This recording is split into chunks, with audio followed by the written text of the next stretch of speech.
Testing. 1 million, 2 million, 3 million. That's working. Okay.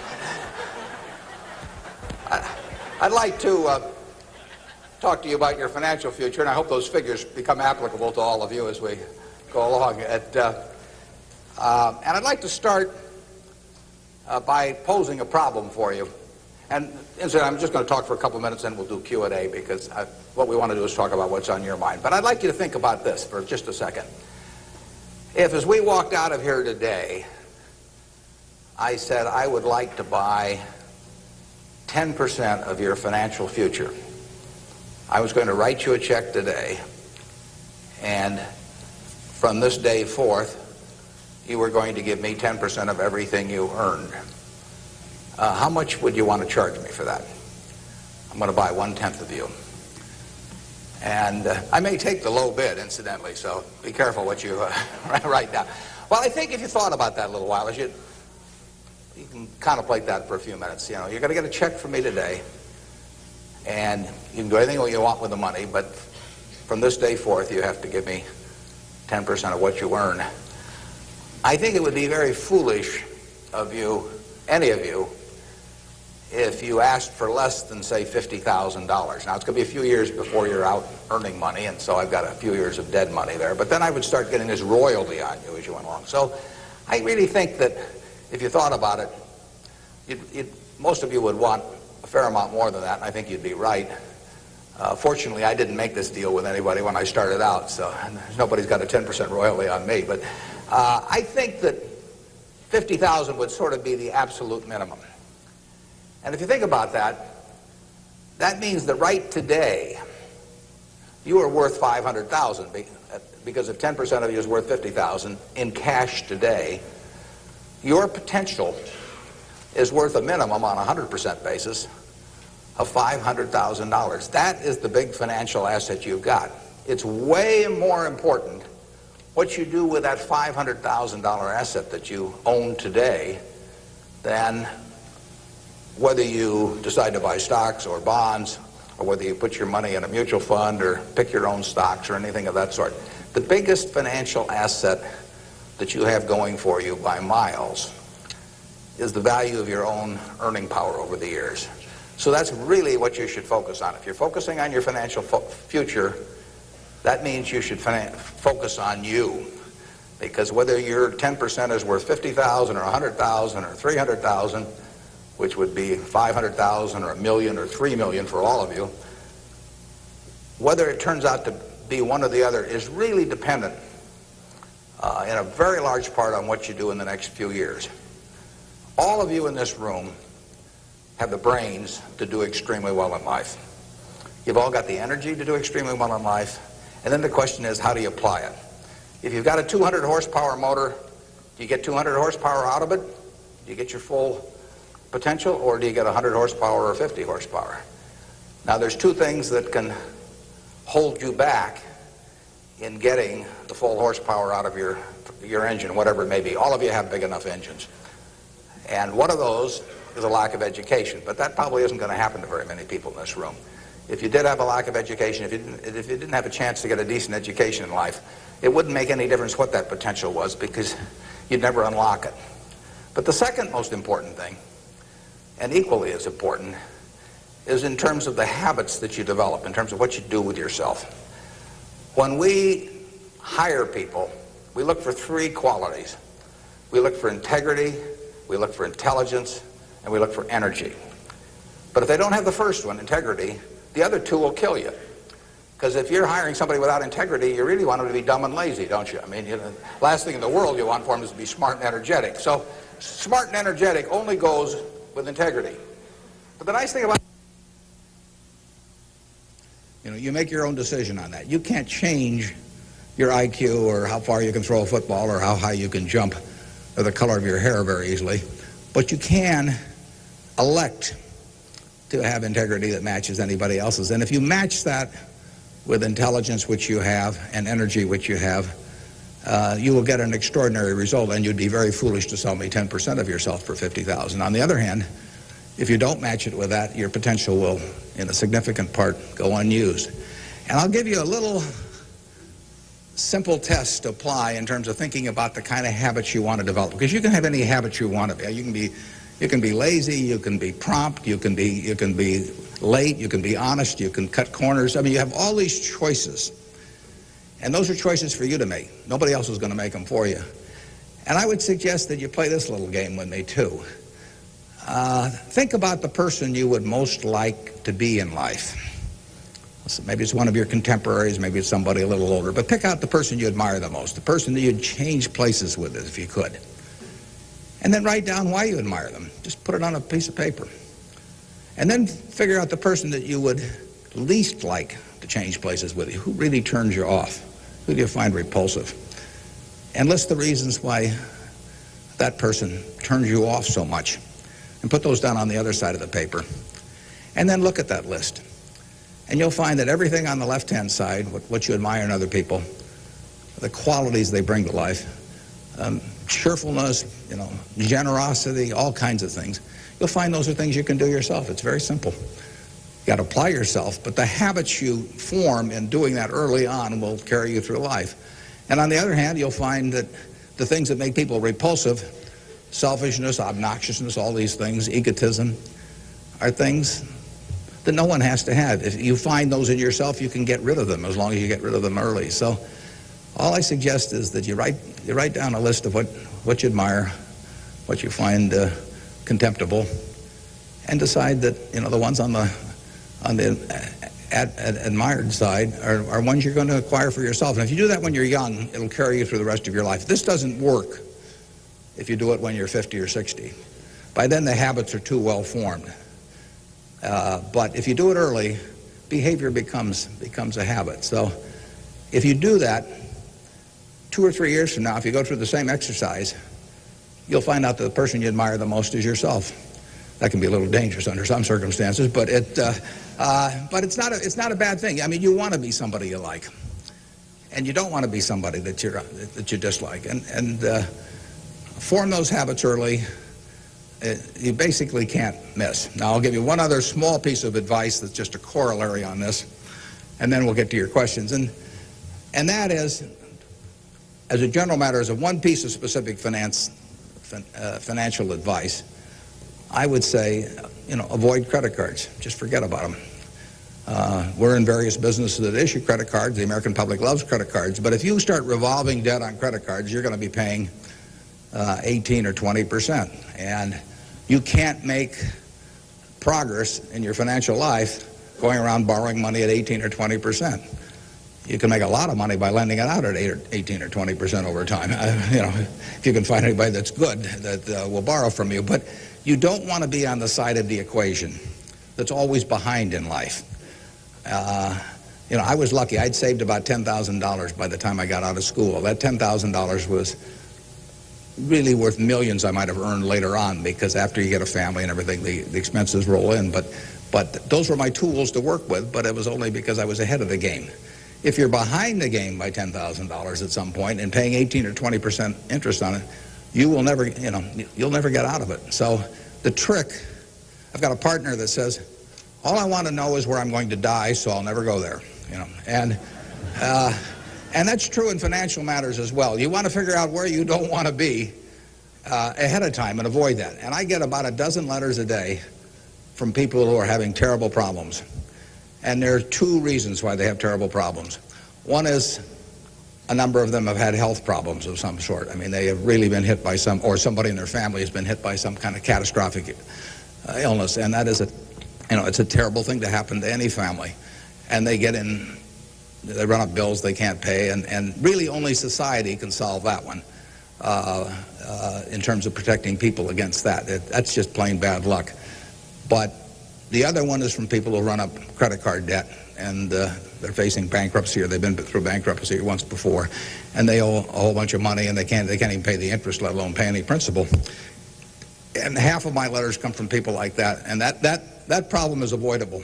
Catastrophic illness is not, but credit card debt is something you bring on yourself, and it's way better, it's way easier to stay out of trouble than to get out of trouble financially. And I will guarantee you, if you run up big credit card debts, you will be in trouble probably the rest of your life in terms of your financial situation. On the other hand, if you get ahead of the game, even it's on a very modest scale, so that money is coming in from investing, and people owe you money or equities owe you ownership, you'll be way ahead of the game compared to paying it, always paying your creditors every month.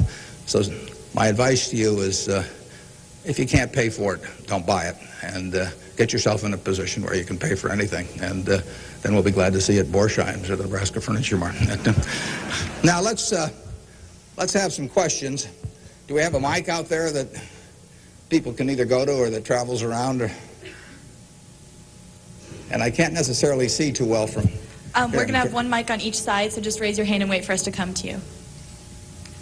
Okay, we have somebody up front who would like a mic. Anything that's on your mind, ask about. Don't be bashful. Yeah, how would you advise people who aren't necessarily going into a career field in which you would make a large base salary, such as like medicine or something like that, maybe performing arts or music? How would you advise us to keep up financially with the rest of the world? Well, it is true that a market system does not pay as well in some activities as might seem appropriate for the importance of those activities to society. Just take teaching, for example. I mean, teaching does not pay well.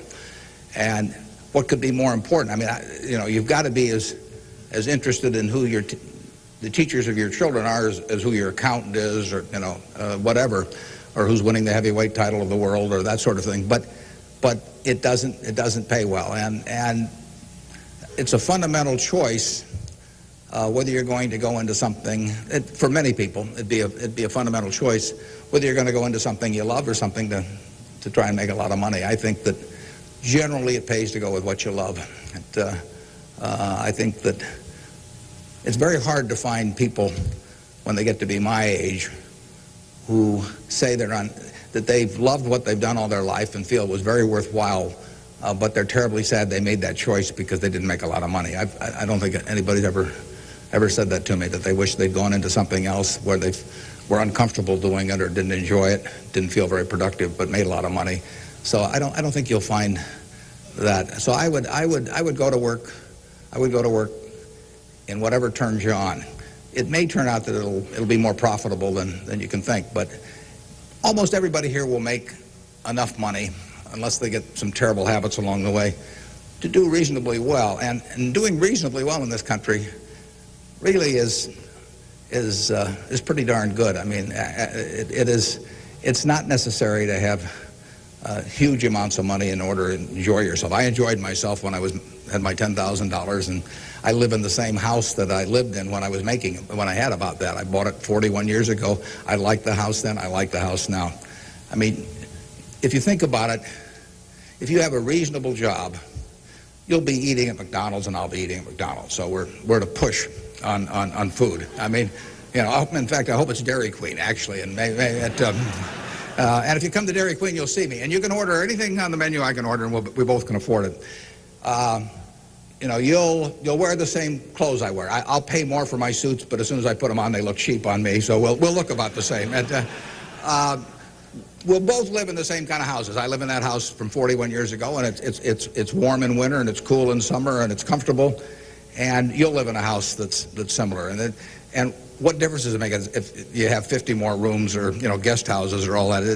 It'll probably just bring you problems. I mean, you have to worry about the greenskeeper or something when you get through. So I have been in the houses of people where the houses are worth probably 200 times what my house is worth, and I would not be any happier in those houses at all. In fact, I'd be less happy. I'd just have one more thing to worry about, and dozens of people around the place, and people quitting, and people stealing from you, and all kinds of things. To hell with it, We'll drive the same kind of car. In fact, you'll probably drive a better car. I drive a car that's about 8 years old. I don't know what it's worth now, but it gets me around fine. I mean, I'm perfectly happy. We'll watch the same television, We'll work on the same computer pretty much. The only difference will be how we travel long distances. You know, I will fly in a plane that's more comfortable than flying Southwest Airlines or something, which I've got nothing against. But that's the one real big difference. And other than that, I do what I like every day. I hope you'll do what you like every day to do. And I work with nice people. I hope you work with nice people. And there's 24 hours in the day, and those are where the hours go. So great wealth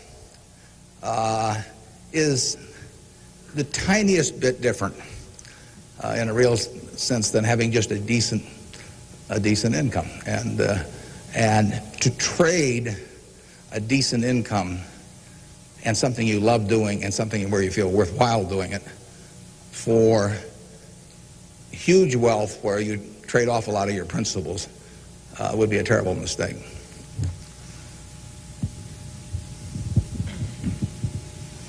Would you acknowledge your success more on yourself or from the help and teachings of others? Well, I was very lucky in life. If you tell me who your heroes are, I will make a pretty good prediction about what you're going to do. And I had the right heroes. I was very lucky in life, and my heroes never let me down, and started with my dad, and then I had others in business. And so I have had great teachers, some formal teachers, some that were just informal teachers by instinct or example. And if I hadn't had those, you know, my life, I'm sure, would have been very different. If I'd been born anyplace else. When I was born in 1930, and at the time, 1 out of 50 births in the world were in the United States. So I came in against 50-to-1 odds against being born in the United States. I would have been a disaster, you know, if I'd been born in Afghanistan or Peru or someplace. I mean, I was extraordinary. I won the lottery the day I was born, you know, by being born in this country. So have you. I mean, the odds were probably 40-to-1 against you being born in this country, and that were 5 times more likely to have been born in China, or 6 times, and 4 or 5 times more likely to have been born in India or some other place where it would not have been as easy to exploit the full potential of your talent. So we've all won the lottery in that respect, and that's just plain luck. I mean, and I was lucky to be born at this time. I mean, capital allocation is something that pays off extremely well in this society now, but it doesn't pay off in other societies, and it didn't pay off, you know, many years ago. My friend Bill Gates says that if I had been born a few thousand years ago, I'd have been some animal's lunch. You know, I can't run very fast, and I can't climb trees, and you know, I just happen. Those are talents. Nobody asked me to climb trees now, but there was a time when it might have been important. And incidentally, Bill would have been some animal's breakfast. I mean, he can't run so fast either. But in any event, you know, we are lucky. I mean, just imagine being born a couple hundred years ago with exactly the same talents and how far they would have taken you then. You know, the average person today lives so much better than the richest person lived 100 or 150 years ago. So I'm lucky in that respect. I was lucky to be born of terrific parents. I was lucky to be raised in Omaha in a great public school system. I got a start here in the first 8 grades that gave me a foundation that later, when I went off the track a few times, carried me through, because I had a terrific grade school education right here in Omaha at Rose Hill. And one of the reasons I had it, incidentally, is kind of unfortunate, but I had that great education in part because women were being enormously discriminated against. And so a woman at that time could be a teacher, she could be a secretary, she could be a nurse, you know, and that was about it. So you had half the talent pool in the United States limited to just a few jobs. So you had an abundance of talent in those activities like nursing or teaching, because that talent with males was spread across every form of work activity there was, but with women it was concentrated in a few areas, and that benefited me. It's kind of sad because it didn't benefit those teachers, but I was very lucky, and I've really been that way all my life. And what I do is important as, you know, what a good teacher does or a good nurse does or something of the sort. You know, I think that's quite questionable. It pays off enormously well in a market economy like the United States, and but that's an accident. It didn't have anything to do with any innate ability of mine.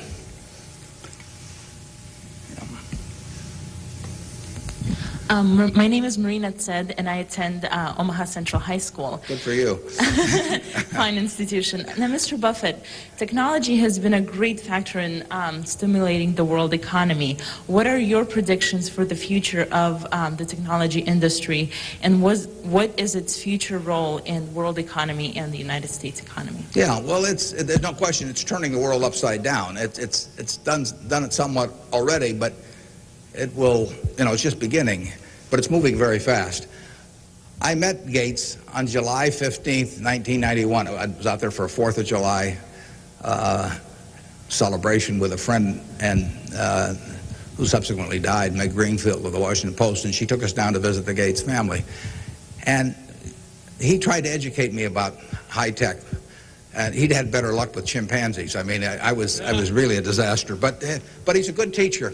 But one thing he told me was that at the time, he said, you've got this model in your head of the world, and your model has time and distance as very limiting factors. And he said, they aren't limiting factors anymore. He said, the cost of talking to somebody around the world or getting your message in front of somebody or publishing, he said, it's going to be zero, or so close to zero it doesn't make any difference. And, that was revolutionary.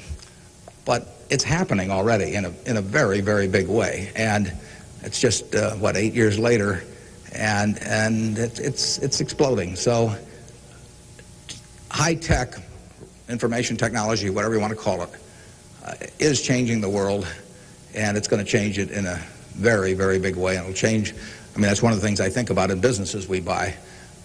We announced the purchase yesterday of a furniture retailer in Boston, in the Boston area. And, I think to myself, what effect does this new world have in terms of the internet on furniture retailing? You have to think about questions like that. The changes will be huge. I played bridge yesterday with people all over the country, but I played it with people all over the world. I just sit down on my computer, and I've got some popcorn there, and I'm in khakis and a sweater, and I can have a bridge game in 30 seconds with people all over the world, and no cost to it, basically. That's a lot different than trying to arrange a game with 4 people in Omaha, on a day when one guy wants to play golf and another wants to watch baseball. And it changes things in a huge way. We are very fortunate. It's in the degree to which the United States leads the world in this area. We have a lead. It's hard to think of who's in second place. And 15 or so years ago, this country had an inferiority complex. It'd be hard for you to remember because you weren't old enough to be around then. But in the early 80s, we were wondering whether the Germans and the Japanese were going to own everything, and that they were going to make all the steel, and they were going to make all the cars and everything else, and the television sets, and we were going to flip hamburgers. That was the standard line. And just imagine in a short period like 15 years how that's changed around. In an important way, that's changed because of this information a revolution, where we, like I said, I don't know who you would name as being in second place in the world, but here's the most important industry in the world, and the United States has this incredible position, and we're moving all the time with that position. So I think that argues for a terrific future for the world over time, and I think it argues even more for a terrific future for this country. What are the best ways for youth to get started now in securing their financial future? For what to secure their financial future? For youth. Youth? Oh, well, it's not very complicated. It goes back to getting full use out of your own talents first. The difference between whether you're going to be earning X or 2X or 3X a year 20 years from now is going to be a function of how well, not how much talent you have, but how well you use the talents you already have. And so that is your best financial future is your own ability and your a capacity to use those abilities to their potential. And that can't be taken away from you. They can't even tax it. Most things, if you own a piece of real estate, if they double the taxes, they double the taxes, and that changes your ownership in the property, because now, in effect, the taxing authorities own more of it because they've got a greater command on the revenue stream. The same thing about almost any asset you have. But they don't tax what's in your head, and they don't tax your ability to start performing when you get to work in the morning and finish in the evening to your potential. One of the things that amazes me is how people who really do perform well just sort of jump out at you once you're running a business. When I got out of school, I thought, everybody would behave that way, but they don't. Most people sort of go through life in a sleepwalk, and if you don't, you will stand out. So the biggest thing for your financial future is yourself. Now, beyond that, it is always being ahead of the game rather than getting behind the game. It's saving a little, no matter how you do it. I mean, I delivered papers, I worked at Penny's, I sold golf balls, I had a pinball machine around. I did a lot of things that enabled me to accumulate about $10,000 by the time I got out of school. 10,000 doesn't go as far now as it did then, but having anything so that you're ahead of the game and not getting behind the game is enormously important. I mean, just, if you're going to run a 100-yard dash against a bunch of people in life, if you can figure it out so that when the gun goes off, you're 10 or 15 yards ahead instead of 10 or 15 yards behind, it's going to make an enormous difference in how that race comes out. So having some net resources doesn't make much difference whether they're in stocks or bonds, in my view, but and not having debt when that gun goes off when you get out of school is a huge plus over being behind the game. And it may come from delivering a paper out in the morning, it may come from part-time work someplace, but put aside a few dollars for yourself so that when the time comes and you enter the workforce, you're ahead of the game and not behind. And then once you get there, don't get behind by buying a whole lot of things that you figure you're going to pay for someday while you're paying 20% interest in between. Students, if you could please say your name and school when you ask a question. Yeah, it's hard for me to see even where the microphone is, but I can.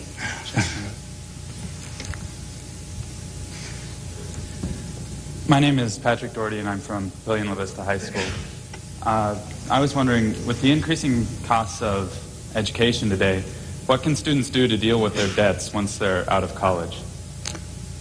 Well, that's a tough one. I mean, I guess I'd pay it off as fast as I could, and I would incur as little debt as possible before that time came. And I would say this, in my experience in business, there is very little difference, if any, between a very high-priced business education and what's available for a lot less money. So I went to the University of Nebraska at Lincoln my last year in college. I went to Wharton for a couple of years before that. I learned just as much at the University of Nebraska as I did at Wharton. And there's nothing against Wharton. I mean, it's just we had a very good school here. I had some terrific professors at Lincoln. And so I would not assume that if I was paying a few $1,000s for an education here in the state, for example, versus paying huge amounts elsewhere, that it was going to make a lot of difference. A lot of the education, you need to be prodded in the right direction, but an awful lot of it is self-taught. I mean, Andrew Carnegie did a wonderful thing in this country in terms of libraries, and I used to spend a lot of time at libraries. I even got locked in at the University of Omaha, what was then the University of Omaha, and I couldn't get out for hours. And one night I got so entranced with what I was reading. But there's all kinds of information available now with the internet. It's so much easier than it was then. So it's out there to be taken, and it isn't necessary to pay $30,000 or $35,000 a year to go to some big name school to get the education at all. I mean, if you're going to learn accounting, which is probably the most important course you'd take in business, if you're going to learn accounting, you can learn accounting absolutely as well, in my view, going to UNO as going to Harvard. I mean, I see, I'd bet on that. And so I wouldn't run up huge bills in terms of getting a business education. Now, if you're going to get a medical education, I mean, there's certain professions where there may not be any way around spending a fair amount of money and getting in debt to some degree. You've got to make that decision yourself, but I'd certainly try to minimize it. And And I would have it figured out how I would handle that debt in, say, a 5-year period after I got out of school, or I would think twice about incurring it. There's a question up here, if we can bring a microphone. My name is Kyle Clark. I'm here representing the Omaha Youth Advisory Council. What advice would you have for a forming nonprofit organization? For forming a nonprofit organization? Well, I've always tried to avoid forming nonprofit organizations. Well, that would depend entirely on what I wanted to accomplish. I mean, it'd be one thing if it was a hospital. It could be another thing. There's so many types of it. So you've got to get people that are experienced and involved in an entity like that. And but it depends so much on the objective you're working at. Yeah, no, I promised this young lady here microphone for a long time. Hi, my name's Kara Harbert, and I attend Millard West High School.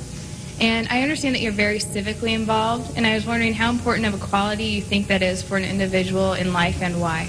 Yeah, well, I wouldn't say that I am that. I mean, I do certain civic things. I think your model as a citizen, for example, in Omaha would be Walter Scott. I mean, he is far more civically involved than I am, and incidentally, his predecessor, Peter Kiewit, was too, but Walter's carried it to new heights. So I don't want to take on any mantle for that myself. I do some things. One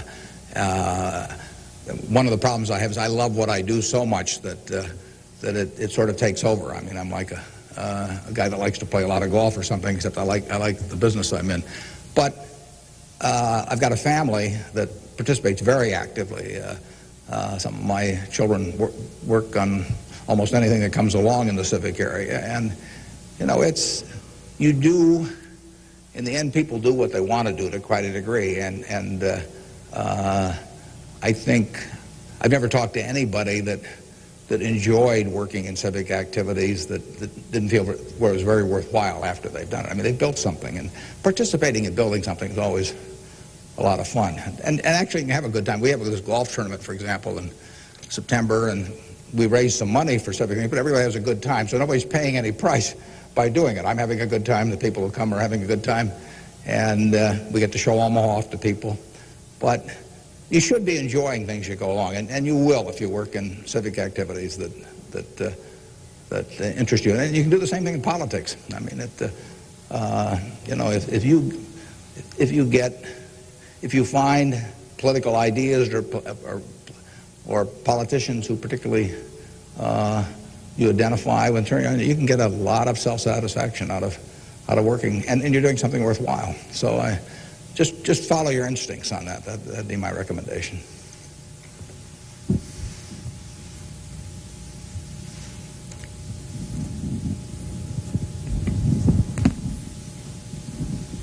Hi, my name is Jeremy Graham from Millard South High School. We're probably the elite youth of today, and I have a question. What do you see as the biggest economic problem facing the youth of today going into the future? Yeah, I don't think that you're going to have enormous economic problems. I think you will live in a society where the average person lives better by a significant margin than the average one of a generation earlier or 2 generations earlier. That's been the history of this country. It's a marvelous country that way. I mean, when you think of it, we have 4.5% of the world's population, and what's been accomplished here is incredible. 53% of the value of corporations that are publicly traded in the world exists in the United States with 4.5% of the population. This country always has done well. They say in stocks that you should buy stock in a business that's so good that even an idiot can run it, because sooner or later one will. And that's not terrible advice. Well, that seems to have been sort of the history of this country from time to time. I mean, we've had all these problems that have come along. If you look back on the last 100 years and list all the problems this country's run into, you can make a very long list. And a lot of people who focused on those problems at the time have missed the bigger picture. And the bigger picture is that every generation lives better than the one before it. And that's because of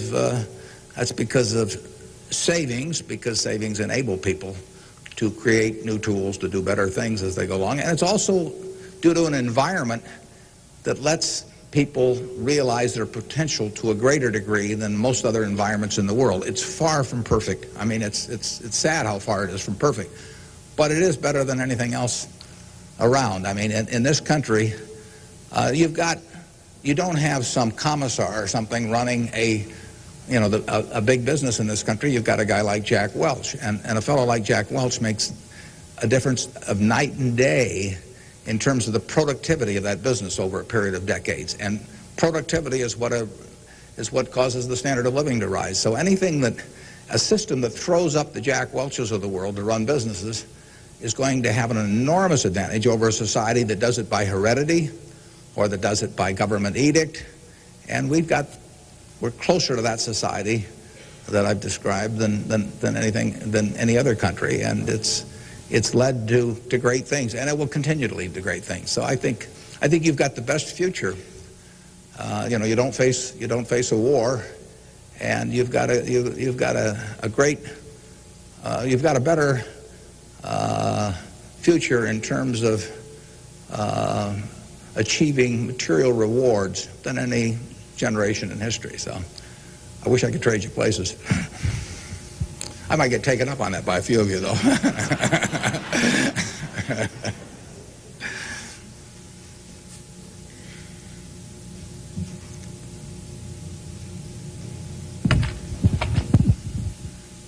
Hi, I'm Ryan Wilkins from Millard West High School, and I was wondering if you could speak for Mr. Gates were afraid of the impact on Y2K on the economy, or specifically the stock market. Yeah, well, I'm glad you gave me a chance to bring in other people, because I'm the last guy in the world understanding about Y2K. I don't know why this microphone's working. I don't know why lights go on. Or I flip on the switch of my television set and pray. I mean, it's all beyond me. But I would say this: the smartest people I know in that area, in large part, think it's going to be a non-event. In this country, I can't speak for the rest of the world, but so I think you'll wake up on January 1st and find the world hasn't changed from December 31st. Now, I would say this: you might get a whole bunch of friends to write you checks for $1 billion on December 31st and then deposit them, and who knows what'll happen? You can't lose anything. I mean, all they can do is bounce, and if the system gets fouled up, you might find a lot of money in your account. But I wouldn't count on it. We own a company called Executive Jet. We have about 1,400 or 1,500 customers who own pieces of airplanes with us, and so we've got 160 of their planes and some of our own flying around. It'll be very interesting to me to see what the advance people let us know ahead of time when they want to use it. It'll be very interesting to see how many sign up for January 1st at 12:01. But it wouldn't bother me to fly them in the least on January 1st or do anything else on January 1st. Ideally, I hope they're getting prepared to watch the Huskers play in the big game. I'm Jamie Solis from Twin Valley, and I was wondering, how do you decide what you invest your time and money in? Yeah, well, I like to find businesses that have good economics. Now, what are good economics? Well, good economics are a business that has some kind of a moat around it that makes its product or its service or its location or something a little more desirable to the customer than any other sort of comparable product. The number one candy bar in the last 30 or 40 years has been Snickers. People don't fool around with different candy bars. They fool around with different length dresses. They fool around, with all kinds of things. But they don't fool around with candy bars because they figure, they're going to go in and lay out 50 cents or whatever it is and put it in their mouth. And they're not going to, for 50 cents and putting it in your mouth, I mean, you're not going to say, I'll lay out 45 cents and put something else in my mouth. So you find that very stable. And we like businesses that we think we can figure out where they're going to be in 10 or 15 years. I don't know where the information technology businesses are going to be in 10 or 15 years. I know where Snickers bars are going to be in 10 or 15 years. They're going to be selling just about the way they do now. I know where Wrigley's gum is going to be in 10 or 15 years. There's not going to be a lot of innovation in chewing gum. The Internet's not going to cause people to quit chewing gum either. Gates may think so, but I don't think so. But it's predictability regarding the sustainability of a competitive advantage, something special about a product. So we look for those kind of products, and then we look for people that are running the business that are honest and able. And, you know, it's easier to find people that are honest and able than it is to find businesses that are going to stay wonderful for a long period of time. There are a lot of businesses that looked like they were going to stay wonderful that really evaporated over time. But that's what we're looking for. And the nice thing about it is we don't have to find very many. If we find one a year, that's terrific. Because you don't need 100 or 1,000 great investment ideas to do well. You need a couple. And the discipline is the most important thing. We don't need brain power. We need discipline. You don't need 150 IQ to do what I do. Thank God. You know, you don't need 140. You don't need 135. You may need 115 or something like that. But you do need discipline. You have to wait until you see the fat pitch to swing at.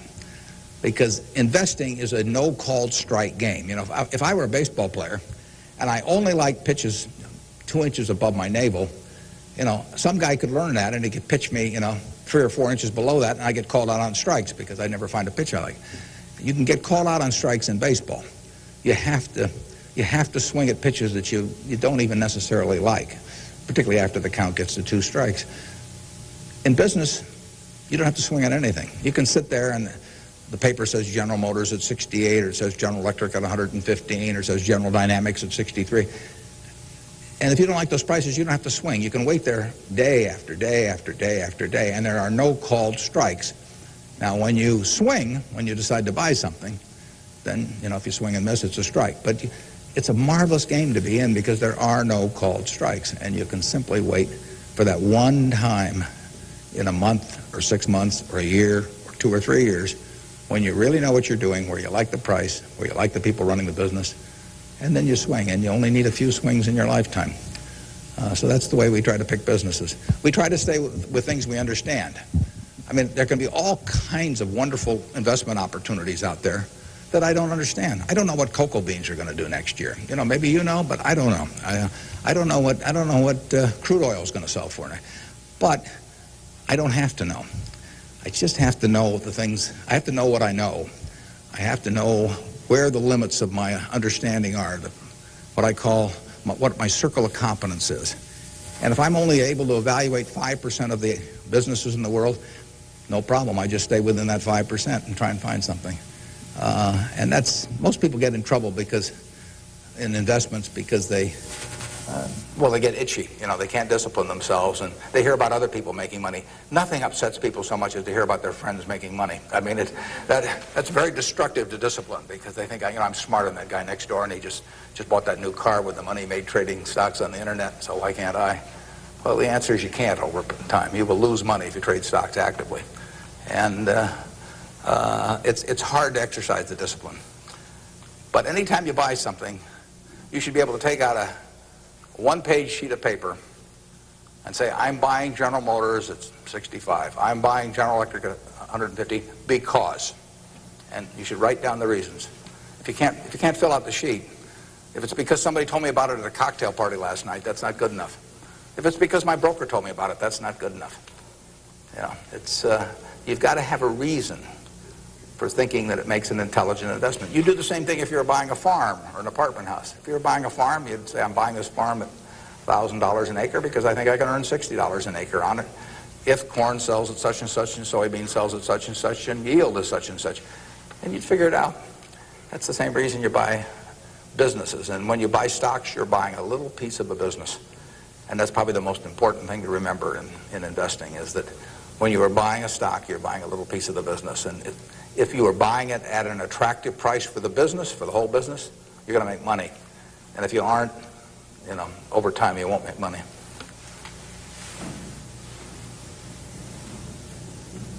Hi, my name is Cliff McAvoy from Elkhorn Mount Michael. Reverend Jesse Jackson talked to us earlier. He seemed to believe that the moral standards of today's society will eventually affect us in business. How do you feel this will affect us as youth growing up in the United States? He said the moral standards will affect us how? Like moral decay in society today. will affect us in business by how we feel and how we interact with other people? Well, I think very difficult to quantify moral standards over time. I mean, you know, you can pick out huge weaknesses at any given time in terms of how people or the country is behaving, and huge strengths. So I think it's enormously difficult to quantify. I think, by and large, we have made progress in what I would call institutionalized moral standards in this country. I mean, you know, in terms of slavery, in terms of I mean, the women couldn't vote, you know, a century ago. They were, half the country were second-class citizens in that respect, and they had much lesser rights in terms of inheritance and all kinds of things. The income tax didn't exist 100 years ago, so the idea of taxing people according to how much they benefited from society and their income didn't exist. So I think in terms of institutionalized moral standards, the country has made really quite significant progress in the last 100 years. I think, you know, there's an enormous distance to go. I think we're going in the right direction, maybe by fits and starts, but I think we're going in the right direction, and I think that you know,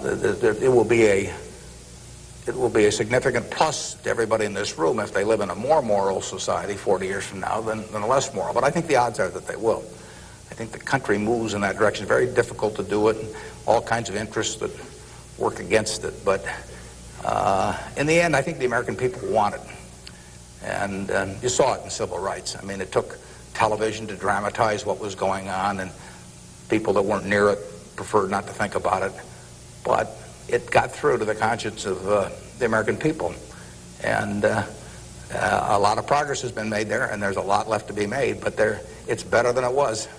And the pace may seem very slow to those people involved, and I can understand that. The pace, you know, for women's suffrage, I mean, that went for decades and decades and decades. Women couldn't be on a jury. I was reading the trial of Clarence Darrow, which took place in California in about 10 or 11. You know, there were no women on the jury. The woman wasn't allowed to be on a jury. They weren't citizens in that sense. So it's the moral behavior of the country has, in my view, improved, but it, you know, and it'll continue to improve, and I hope you all in this room do your part to help it improve.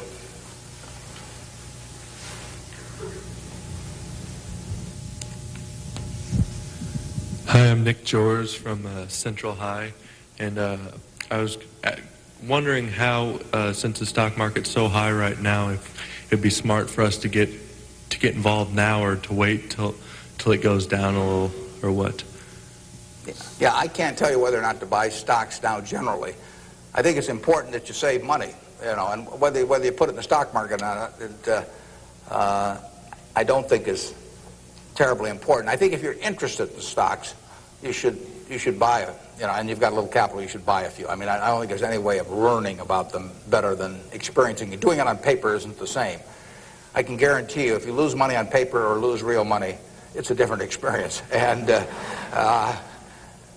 so I think you'll learn more about yourself if you do it that way. I bought my first stock when I was 11. I was at Rose Hill at the time, and I bought 3 shares of City Service Preferred at 38, and it went down to 27, which is something I still remember, even though I was 11 at the time. And then it went up to 40, and I sold it. I made $5 on my 3 shares after commissions, and then it went to 200 and something. So, you know, I probably remember that a little better than if I'd been doing it on paper.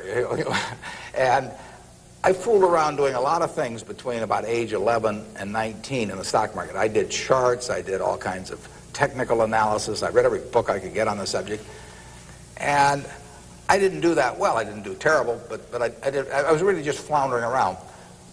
But that meant by the age of 19, when I read Ben Graham's book, I was at the University of Nebraska in Lincoln, I went and bought this book called The Intelligent Investor. It had just come out, and it had an enormous impact on me. Now, if I hadn't done, in the previous 8 years, if I hadn't been all over the lot, I'm not so sure that book would have had the same impact on me. I mean, by that time, I was prepared to read Ben Graham's book, which changed my life financially in an incredible way. I mean, I wouldn't be up here today if I hadn't read that book. But yeah, part of life is getting prepared so that when something does happen that's significant, you can grasp the significance of it and know what to do with it. And I would say that first 8 years of fooling around, even though it produced nothing financially to speak of, produced a lot in terms of getting my mind prepared for when I really did read something that made sense. So I was ready to accept it. And I actually went back and went to Columbia to study under Graham, and because of reading that book, and all kinds of things flowed out of it. So I would encourage you, if you're interested in the field, to do a few things. I'd still try and make it as intelligent as possible. I would try to stick with businesses I thought I understood. I'd still get out that sheet of paper, and I'd write, I'm doing this because, and just test my reasoning. And then I'd go back and read it a year later and see whether what you thought would be true turned out to be true.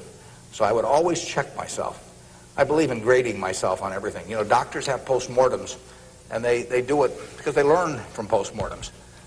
In business, people don't like to do postmortems. When I can be on the board of a company, and they can dollars building plants or buying companies, and they never want it 2 years later to run a check on how that decision turned out, because it can be unpleasant. But you learn from postmortems, and you don't want to learn. It's way better to learn from other people's mistakes than your own, but you got to learn from a few of your own too. And the time to do it is when you're young. We can do maybe one more, and then we wrap this up at 1, do we? Or maybe 2 more. My name is Pete Walsh. I'm from Creighton Prep, and my question is, to what extent do you feel that the government, with the current policies of welfare and Social Security, is it financially competent and fiscally prepared for the future? Well, I think that the country as a whole is quite well prepared for the future. That doesn't mean I would adopt every policy they have, but I think, A, we have an enormously rich society, and it'll get richer. Everyone isn't going to participate in that. Some won't participate because of physical disabilities, others because of mental disabilities, others because of shortcomings in the education they received when they were growing up, all kinds of reasons. We have a prosperous enough society to be able to take care of those people, and we should take care of them. And how we do it so that they feel most useful in life, and how we do it so that we continue to encourage people to be more productive themselves and all that. I mean, those are not easy questions, but that shouldn't take our eye off the ball of feeling we should do something about it. I pose this problem sometimes to people. I say, let's assume that it's 24 hours before you're born. And all of you can take this test, 24 hours before you're born. And a genie comes to you. And the genie says, what was your name again out there? Whatever, we'll call you Joe. And the genie says, Joe, says, you look pretty promising to me. I think you've got kind of a sense of fair play and a good mind. And so I'm going to let you have an extraordinary opportunity. I'm going to let you design the world into which you're going to be born in 24 hours. It's yours. You pick out the political rules, you pick out the economic rules, you pick out the social rules, you design the world. And when you're born in 24 hours, you're going to be born into that world. And that's the world that's going to exist for your lifetime, for your children's lifetime, for your grandchildren's lifetime. And you, having heard of some of these genie jokes in the past, would say, what's the catch? The genie says, well, it's a very slight catch. I said, when you're born in 24 hours, you're going to emerge in this world you designed. But what you don't know is whether you're going to be born black or white, male or female, rich or poor, bright or retarded, able-bodied or infirm, in the United States or Afghanistan. All you know is that you're going to reach into this barrel, which now has 6 billion balls, as we know, representing one person, every person in the world, and you're going to participate in what I call the ovarian lottery. You're going to take one ball out of that barrel, and you're never going to get another ball. That's you. You're going to get one ball, and now you're going to emerge. Now, what kind of rules do you want to have for that society, not knowing which ball you're going to get? Now, that I put to you is the way I think people should think about social policy. And if you're lucky enough to be born in this country, you've won the lottery already. But we should have a system, in my view, that encourages the Jack Welches and the Bill Gateses and all of that to work far beyond the time when it has any economic significance to them. We want people commanding those resources who are extremely able at commanding them. That's how the standard of living moves forward. So we should want, we should want Tom Osborne coaching in Nebraska. We should want Bill Gates designing software, and we don't want to mix up those two. We don't want to get Bill coaching in Nebraska. So you want a system that gets people to their potential and puts them in the position where they can do the most good for society. But you also want a system for the people who get the wrong ball. I mean, somebody's going to get the ball, that says 80 IQ. Somebody's going to get the ball that says this disease or that disease early in life that cripples them. And we've got a rich enough society that we can take care of those people. And I think that, to get back to your question, I think that this society will move more and more in that direction. It has the capability of moving more and more in that direction as our resources and our output increases. And I think that it has the will to do that in a general way, although, like I say, there have always been lots of fits and starts. So there is no shortage in the United States of resources. There's no shortage of output. You have to have a system that encourages people to behave to the limit of their abilities and puts them in the right place. But then you have to make sure that everybody gets taken care of, too. Now, we can do one more, and then we'll break. I'll let the fellow with the microphone, or woman here, make the decision.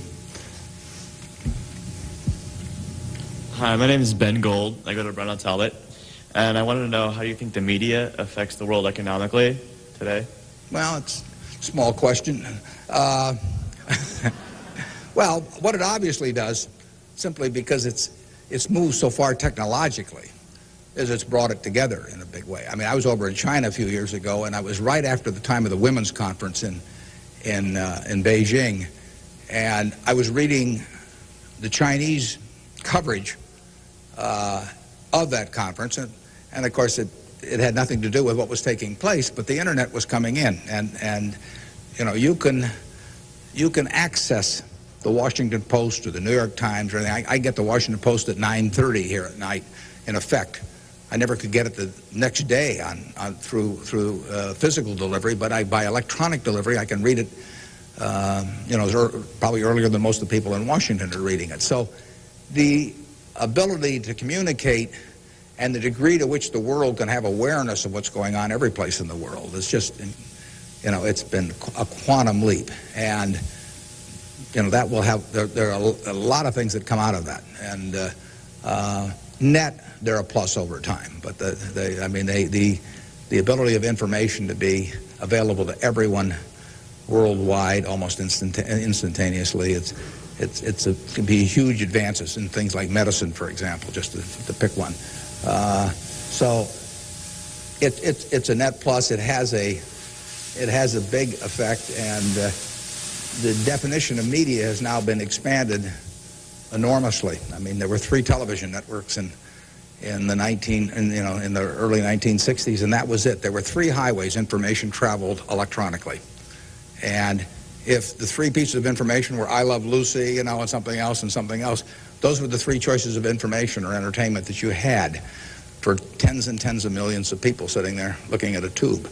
Now it's unlimited, and that's only, 3 or so decades. So it's just exploded, and it'll continue to explode. And net, I think it's a plus.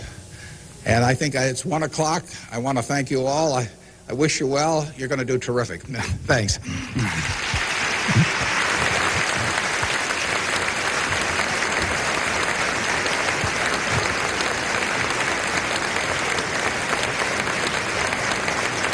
Thank you.